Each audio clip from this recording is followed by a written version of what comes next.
Before we dive in, viewer discretion is advised. This content is for What happens when you mistake kindness for weakness? What happens when you look at a man known for his gentle demeanor, his love songs, and his devotion to his wife and 3 daughters, and assume that he is soft? What happens when the shrill voice of performative outrage tries to shout down the quiet, steady baseline of authentic American values? We are told that Tim McGraw is the safe country star. He is the crossover hit. He is the actor who plays fathers and husbands with a tenderness that makes audiences weep. He is not a firebrand like Jason Aldean. He is not a rowdy joker like Blake Shelton. He is the statesman of the genre, a man of sobriety, discipline, and immense dignity. But dignity, as Joy Behar was about to discover in the most humiliating way possible, is not the same thing as passivity. A man who has maintained a 30-year career at the top of the charts, who has overcome addiction, and who has raised a family in the spotlight without scandal, is a man possessed of a spine made of titanium. On a Wednesday morning that began like any other in the ABC studios, Joy Behar decided to test that spine. She decided that Tim McGraw was the perfect target for a lecture on toxic masculinity and the problematic nature of traditional values. She thought he would nod. She thought he would apologize. She thought he would play the game to protect his brand. She was wrong. She forgot that before he was a star, Tim McGraw was a Louisiana boy who learned that you treat people with respect until they prove they don't deserve it. And when Joy Behar crossed the line from political debate to personal insult, she found herself standing in the shadow of a man who didn't need to shout to bring the house down. This is the story of the interview that broke the internet. This is the moment the gentle giant of country music stopped being gentle. The energy backstage, at times the view times, was vibrating with a specific kind of tension, the kind that precedes a high-stakes gamble. The producers were nervous. They had been hemorrhaging viewers in the Heartland demographic ever since the disastrous clashes with Blake Shelton and Jason Aldean. They needed a bridge. They needed a peace offering. Tim McGraw was supposed to be that peace offering. He's perfect, the executive producer Brian had told the host during the morning briefing. He's moderate. He's Hollywood friendly. He's married to Faith Hill. The moms love him. Just keep it light. Talk about the tour. Talk about Time's Yellowstone asterisk. Do not, I repeat, do not make this political. Joy Behar sat in her makeup chair, sipping her iced tea, her eyes narrowing in the mirror. She heard the instructions, but she didn't listen. To Joy, keeping it light was a betrayal of her brand. She saw herself as a truth teller, a warrior against the backward ideologies of red state America. And Tim McGraw, with his cowboy hat and his songs about trucks and dirt roads, represented everything she despised, wrapped in a package she was forced to tolerate. He's still one of Time's them asterisk, Joy muttered to her stylist. He might wear a tuxedo better than the rest, but he's still selling a fantasy that hurts women. Meanwhile, Tim McGraw arrived at the studio. He didn't walk with the swagger of a rock star. He walked with the athletic grace of a man who spends 2 hours in the gym every morning before the sun comes up. He wore a fitted black t-shirt that hinted at the physique of a Spartan warrior, a blazer, and his signature black cowboy hat pulled low. He was polite to a fault. He shook hands with the security guards. He asked the intern who fetched his water about her college classes. He exuded a calm, centered energy that seemed to stabilize the chaotic atmosphere of the hallway. But there was a steeliness in his eyes. Tim isn't naive. He knew where he was. He knew Times the View Times wasn't a friendly front porch. It was a gladiator arena disguised as a coffee klatch. He had watched the tapes of what they did to his friends. He was ready. 2 minutes, the stage manager called out.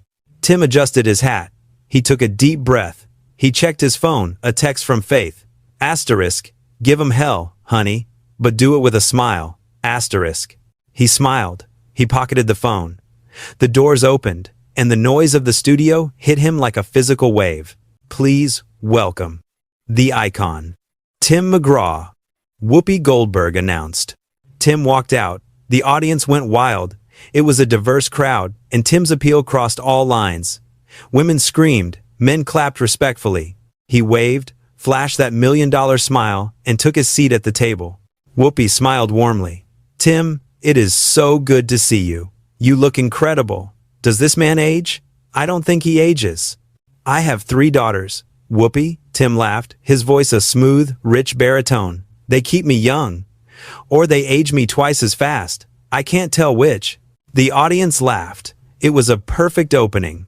For the first two segments, it went exactly according to the producer's plan. They talked about his new album. They talked about his fitness routine. They showed a clip of him in times 1883 asterisk, looking rugged and stoic. Joy Behar sat quietly on the end of the panel. She smiled when she was supposed to smile. She nodded when she was supposed to nod. But she was coiling. She was tapping her pen against her cards. She was waiting for the opening. She didn't want to talk about pull-ups or guitar solos. She wanted blood. And as the segment moved into the third act, the hot topics portion of the show, she saw her chance. "So, Tim," Whoopi said, transitioning the conversation. "We were talking earlier about the state of the country. It feels like we are more divided than ever. You travel everywhere. You see all kinds of people. What are you seeing out there?" It was a softball question. It was a chance for Tim to offer a platitude about unity and music bringing people together. "I see good people," Tim said earnestly. "I see people working hard, loving their families. I think the division is mostly on the screens, you know? When you get down to the ground level, Americans are pretty much the same. We want the same things for our kids." "That's a lovely sentiment," Joy Behar chimed in. Her voice cut through the warm atmosphere like a serrated knife. "But is it true? Or is it just a lyric from one of your songs?" Tim turned to look at her. He didn't flinch. He kept his smile, but it didn't reach his eyes anymore. "It's what I see, Joy. Because from where I sit," Joy continued, leaning forward, "I see a culture war. And frankly, your genre of music is often at the center of it. We see these artists, I won't name names, but we know who they are, promoting guns, promoting a certain toxic masculinity, promoting a worldview that says, if you aren't like us, you're the enemy." The audience quieted down. The producer in the control room groaned. Asterisk, "Here we go." Asterisk, "I don't think that's fair," Tim said, his voice level. "Country music is about storytelling. It's about life. The good, the bad, the ugly. It's about real things. But whose reality?" Joy pressed. "Because the reality you sell is very specific. It's the truck, the beer, the obedient wife, the flag. It's a fantasy of a bygone era. And a lot of people think that fantasy is dangerous because it refuses to accept progress. It refuses to accept that the world has changed." Tim paused. He looked at Joy. He looked at the other hosts, who were looking down at the table, uncomfortable. "I don't think honoring your roots is dangerous, Joy," Tim said softly. "And I don't think loving your wife is toxic. I think it's necessary. But it's the way it's presented," Joy insisted. "It's this patriarch idea, the strong, silent father who rules the roost. You play that character in times 1883 asterisk. You live that life. You have 3 daughters. Do you really want them growing up in a world where men are in charge and women are just there to look pretty in the passenger seat?" The air was sucked out of the room. Joy had done the one thing you do not do with Tim McGraw. She had brought his daughters into the fight. Tim's hands, which had been resting loosely on the table, clasped together. The veins in his forearms stood out. He took a breath. "My daughters," Tim said, his voice dropping a decibel, "are the strongest women I know. Because they were raised by Faith Hill, and they were raised by a man who taught them that they can do anything, be anything, and conquer anything. But within the confines of the culture," Joy interrupted, "that's my point. You can say they are strong, but if the culture they live in tells them their value is tied to finding a cowboy husband, are they really free?" The accusation hung there. Asterisk. Are they really free? Asterisk. It was a staggering insult. It implied that Tim McGraw, a man who had dedicated his life to empowering his children, was actually their oppressor. It implied that his entire worldview was a cage. Tim McGraw stared at Joy Behar. The Hollywood-friendly celebrity was gone. The actor was gone. In his place sat a father from Start, Louisiana. A father who had watched his girls grow into brilliant, independent women. "You think my culture is a cage," Tim stated. It wasn't a question. "I think it can be restrictive," Joy said, softening her language slightly but standing her ground. "I think it promotes a version of manhood that is harmful. We see the violence. We see the anger. Look at the charts. It's all angry men talking about fighting. And you are the godfather of that image. You made the cowboy hat cool again. You bear some responsibility for the message being sent." Tim leaned back in his chair. He looked at the ceiling for a split second, composing himself. When he looked back down, his expression was terrifyingly calm. Responsibility? Tim said. You want to talk about responsibility? Yes, Joy said. I do. Okay, Tim said. Let's talk about it. You sit here every day, Joy. You talk to millions of women. You tell them that men are the enemy. You tell them that traditional values are a trap. You tell them that being a mother and a wife is somehow settling. You tell them that the only way to be strong is to be angry. I tell them to be independent, Joy argued. No, Tim corrected her. You tell them to be resentful. You sell resentment. I sell love. I sell songs about raising kids, burying grandparents, falling in love, and staying in love when it gets hard. You call that a fantasy. I call that life. And the reason you hate it, the reason you call it toxic, is because you don't understand it. I understand perfectly well, Joy snapped. I understand that it's a tool to keep the patriarchy in power. The patriarchy? Tim laughed. It was a dry, humorless sound. Joy, I live in a house with 4 women. I haven't been in charge since 1996. There is no patriarchy in my house. There is partnership. There is respect. Something you seem to know very little about. The audience gasped. Asterisk. Oh, snap. Asterisk. Joy's face flushed. She wasn't used to being spoken to like this. She was used to guests who cowered when she threw buzzwords like patriarchy at them. That is a cheap shot, Joy said. I'm talking about systemic issues. I'm talking about the message you send to young men. You tell them to be tough. You tell them to be stoic. And that leads to emotional stunting. It leads to violence. It leads to resilience, Tim shot back, his voice finally rising, the power of his lungs filling the room. You think being tough is a bad thing? You think being stoic is a defect? Joy, let me tell you something. When the world falls apart, and it does fall apart, you don't want a man who falls to pieces. You want a man who can stand in the storm and not break. You want a man who can hold his family together when everything else is burning down. That is an archaic idea, Joy yelled. We have therapy now. We have feelings. Men should be allowed to cry. Men do cry, Tim said, his voice intense. I cry. I cried when my daughters graduated. I cried when I walked them down the aisle. But I didn't cry because I was weak. I cried because I was proud. And I earned those tears. He pointed a finger at her. You want to strip men of their strength, Tim said. You want to turn us into guests on a talk show. You want us to sit here and apologize for being men. Well, I'm not apologizing. Not to you, not to anyone. So you admit it, Joy exclaimed, looking triumphant. You admit you are promoting this cowboy archetype that refuses to evolve. Evolve into what? Tim asked. Into you?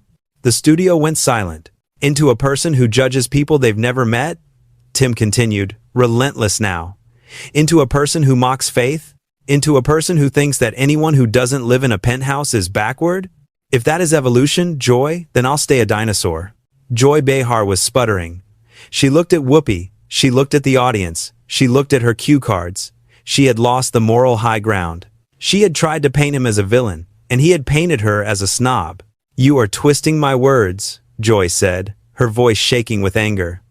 This is exactly the problem. You use this aw shucks charm to hide a very dangerous ideology. You are normalizing intolerance. Intolerance? Tim asked. Who is the one judging here? I came here to play a song. You came here to pick a fight. I respect your right to have an opinion, Joy. Even a wrong one. But you don't respect mine. You don't respect the millions of people who buy my records. You think they are stupid. I never said stupid. You called them backward, Tim said. You called their lives a fantasy. You told them that their fathers are toxic. That is intolerance, Joy. That is bigotry. It's just wrapped up in a designer suit. I am trying to save women from a culture that oppresses them, Joy shouted. Save them? Tim stood up. The movement was fluid, powerful. One moment he was sitting. The next, he was standing. 6 feet of coiled muscle and righteous indignation. He didn't look aggressive. He looked protective. He looked like the father who finds a wolf at the door. My wife doesn't need saving, Tim said, looking down at Joy. My daughters don't need saving, And the women in the crowds at my shows? They don't need saving either. They are happy. They are loved. And they are free. They are brainwashed, Joy yelled, losing all control. The audience murmured loudly. Disapproval rippled through the crowd. Tim looked at the audience. He saw the shock on their faces. Brainwashed, Tim repeated. He shook his head, a look of profound pity on his face. You really believe that, don't you? You really believe that anyone who chooses a simple life, a faithful life, a traditional life, must be brainwashed? You can't imagine that, maybe. Just maybe. We have found something you haven't. And what is that? Joy sneered. What have you found that I haven't? Tractor pulls? Tim McGraw smiled. It wasn't a nice smile anymore. It was the smile of the gunfighter who realizes the duel is already over. Peace, Tim said. We have found peace.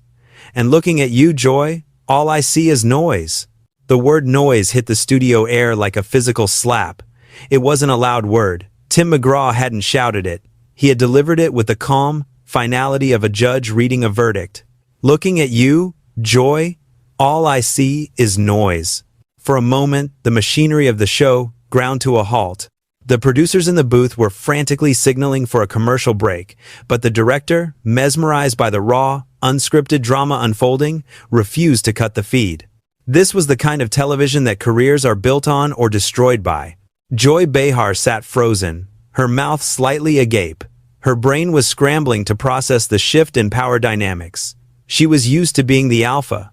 She was used to guests who sought her approval. But Tim McGraw, standing tall in his black blazer and cowboy hat, looked like a monolith that no amount of New York snark could chip away at. Noise? Joy finally sputtered, her face flushing a deep, blotchy red. I am a voice, Tim. I am a voice for millions of women. I am an award-winning journalist. How dare you dismiss my work as noise? A voice creates, Tim said, looking down at her. A voice sings. A voice comforts. A voice speaks truth. Noise? Noise just disrupts. Noise just distracts. And that's what you do, Joy. You distract people from what really matters by keeping them angry at their neighbors. I am exposing the truth, Joy shrieked, slamming her hand on the desk. I am exposing the rot at the core of your so-called traditional values. And you know what? Since we are being real, let's be real. She leaned forward, her eyes narrowing into slits. She was desperate now. She was losing the argument, losing the audience, and losing face. She reached into her arsenal for the nuclear option. She decided to attack the man where he was most vulnerable. You talk about peace, Joy said, her voice dripping with venom. You talk about strength, but we know the truth, don't we? We know about the struggles. We know about the alcohol. We know that for a long time, the strong, silent cowboy couldn't get through the day without a bottle. The audience gasped. It was a collective, horrified intake of breath. The other host looked away, visibly ashamed. Sunny Hostin covered her mouth with her hand. Joy had crossed the line from professional debate to personal annihilation. She had weaponized a man's recovery against him. You want to lecture me on stability? Joy sneered. You want to lecture me on family values? A man who almost lost his family because he couldn't put the drink down? The silence that followed was heavy enough to crush bone. Tim McGraw didn't move. He didn't blink. He stood there, statue still, while the echo of her cruelty bounced around the room. Then, very slowly, he took off his hat. He placed it on the table. He ran a hand through his hair. He looked tired, but not defeated. He looked like a man who had walked through fire and knew exactly what the flames felt like. You're right, Joy, Tim said. His voice was soft, vulnerable, and utterly devoid of defense. I did struggle, Tim continued. I fought a demon that almost killed me. I fought a battle that millions of Americans fight every single day. I was broken, I was scared, and I almost lost the most important things in my life. He paused. He looked at the camera, acknowledging the millions of people watching who had fought the same battle. But do you know why I'm standing here today? Tim asked, turning his gaze back to Joy. Because you got lucky, Joy muttered, though she looked less confident now. No, Tim said. Because I had a wife who didn't give up on me. Because I had daughters who needed me. And because I had a faith that told me I was worth saving. He leaned in, placing his hands on the table, invading her personal space with the sheer force of his presence. I fought for my sobriety, Joy. I clawed my way back from the edge of the abyss. I did the work. I went to the meetings. I made the apologies. I earned my life back, day by hard-fought day. Tim's voice began to rise, gaining the resonance of a preacher, the power of a stadium anthem. And that is the difference between you and me, Tim declared. I face my demons. I look them in the eye and I beat them. You feed your demons. You feed them attention. You feed them anger. You sit in this chair and you project your unhappiness onto the world, and you call it news. I am not unhappy, Joy yelled, but her voice cracked. You are miserable, Tim said, and you want everyone else to be miserable too. You brought up my darkest hour to try to shame me, to try to hurt me, but you can't hurt me, Joy, because I've survived things that would shatter you into 1,000 pieces. The audience began to clap. It started as a ripple and turned into a wave. People stood up. Tears were streaming down faces in the front row. They weren't clapping for a celebrity. They were clapping for a survivor. They were clapping for every person who had ever been kicked while they were down. You tried to use my scars as a weapon, Tim said, his voice booming over the applause. But my scars are my armor. My scars are proof that I healed. What is your proof, Joy? What have you built? What have you saved? Joy sat in her chair, shrinking. She looked small. The giant screen behind her, displaying the View logo, seemed to loom over her like a tombstone. She had tried to kill the king, and she had missed. You talk about toxic masculinity, Tim said, relentless now. You think men are the problem? But let me tell you, I have never met a man in a bar, drunk and angry, who was as cruel as you have been to me in the last 5 minutes. I was just making a point, Joy stammered, her hands trembling. You were making a mistake, Tim said. Tim McGraw picked up his hat. He dusted the brim off with a slow, deliberate motion. The action was mesmerizing. It was the cowboy preparing to ride into the sunset, leaving the dust of the town behind him. I think we're done here, Tim said. Tim, please, Whoopi Goldberg said, finally finding her voice. She sounded respectful, almost apologetic. We can reset. We can move on. Tim looked at Whoopi. He nodded to her. I have respect for you, Whoopi. You've lived a life. But I won't sit at a table with someone who mocks recovery. I won't sit with someone who thinks my family is a punchline. He turned his back on Joy Behar. He didn't look at her again. To him, she had ceased to exist. She was just noise in the rearview mirror. He began to walk toward the edge of the stage. The producers were too stunned to cut to commercial. The camera followed him. As he reached the front row of the audience, he stopped. Sitting there was a young girl, maybe 10 years old, wearing a pink cowboy hat. She was holding a sign that said, I listened to your songs with my daddy. She looked terrified by the shouting, her eyes wide. Tim McGraw stopped. The anger vanished from his face instantly, replaced by the gentle warmth that had made him a superstar. He crouched down. He was no longer the titan who had destroyed Joy Behar. He was a father. Hey there, darlin', Tim said, his voice soft, picked up by the boom mic. The girl stared at him, starstruck. You like that hat? Tim asked. She nodded. It's a good hat, Tim smiled. He reached into his pocket and pulled out a guitar pick black with his signature in silver. You take this. You tell your daddy I said, hey, and you remember something, okay? The girl nodded again. Don't let the noise get to you, Tim said, winking. You just keep singing your song. He handed her the pick. She beamed.